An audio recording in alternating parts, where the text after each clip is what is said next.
In the quiet corners of Silicon Valley, where innovation meets obsession, a tale unfolds about a forgotten visionary whose genius straddled the realms of art, engineering, and imagination. This is the story of Alexander Weygers, a man born in the year 1900 and one in the Dutch East Indies.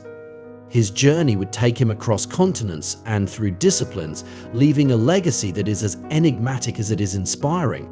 Yet it is also the story of another man, Randy Hunter, an art dealer turned fervent historian, whose life has become intertwined with the quest to immortalize Weygers. The story begins with an email, a seemingly innocuous message that promised the greatest non-fiction story never told. Sent by Randy Hunter, it described an inventor whose name had all but vanished from history.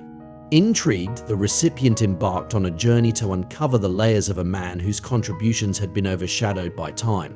Randy, a charismatic and determined collector, was on a mission to shine a light on this overlooked genius, and he would stop at nothing to achieve it. Weygers' life was a tapestry of remarkable achievements. As a teenager, he left his homeland to study engineering in Europe, eventually moving to the United States to pursue sculpting. By the end of the Second World War, he had settled in Carmel, California, where he embraced a lifestyle that was both sustainable and innovative. Living in a home constructed entirely from repurposed materials, Weygers became a cult figure among the young and curious who traveled from far and wide to learn from his tool-making and sculpting classes.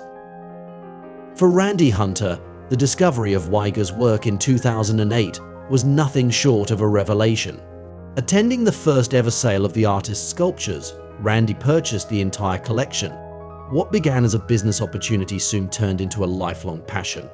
Over the next decade, he poured millions of dollars and countless hours into tracking down Weygers' belongings, from sketches to finished artworks, and even personal correspondence. He authored a book and produced a film, each a testament to his unwavering belief that Alexander Weygers was a hidden genius whose time had come. Among Weygers' most fascinating creations was a concept that seemed plucked from the pages of science fiction, a design for a flying machine he called the Discopter. Conceived in the 1920s and patented in the year 1944, the Discopter was a saucer-shaped aircraft capable of vertical takeoff and hovering on a cushion of air. Weygers envisioned cities of the future teeming with these futuristic vehicles. However, despite his best efforts to sell the idea, the Discopter never made it off the ground. Randy's research uncovered letters sent by Weygers to various companies pitching his revolutionary invention. These letters and hand-drawn blueprints revealed the depth of Weygers' ingenuity. Yet the inventor became convinced that his ideas had been appropriated by the United States military, a claim they denied.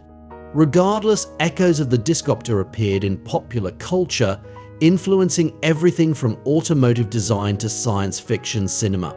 For Weygers, it was not financial gain he sought, but the recognition of his innovative spirit.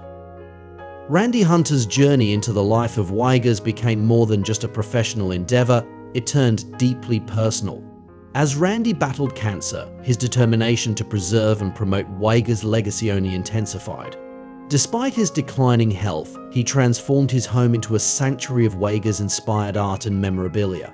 The centerpiece of this homage was a room dedicated to the Discopter, filled with books, models, and artifacts that celebrated its influence on UFO lore and beyond.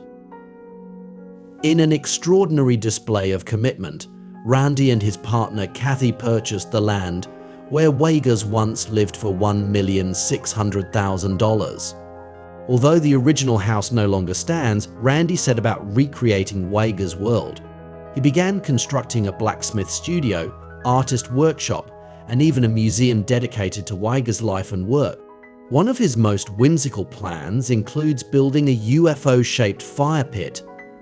Designed to resemble the Discopter when viewed from above, a fitting tribute to the man who dared to dream of flying saucers. Randy's passion for Weygers has not been without its challenges. Friends and family have occasionally questioned his devotion, particularly given the financial and emotional toll it has taken. Yet, Randy remains undeterred, seeing in Weygers a kindred spirit, a man who lived by his own rules and crafted a legacy with his own hands. For Randy, this mission is not merely about restoring a name to history, it is a spiritual endeavor. He speaks of dreams in which Weygers' spirit encourages him to continue his work. In these moments, the boundary between past and present blurs, as if the two men, one long gone and the other living on borrowed time, are united in a shared purpose. As this narrative unfolds, one cannot help but marvel at the interplay of genius and obsession, of creation and remembrance. Alexander Weygers, a man whose ideas were ahead of their time, might never have achieved the fame he sought during his lifetime. But thanks to Randy Hunter's unwavering dedication, his story is being told, inspiring a new generation to look beyond the conventional and embrace the extraordinary. In the end, this is a story of two men, one who dreamed of the future and another who refuses to let that dream be forgotten. Together they remind us that innovation and passion can transcend time, leaving a legacy that is as enduring as it is extraordinary.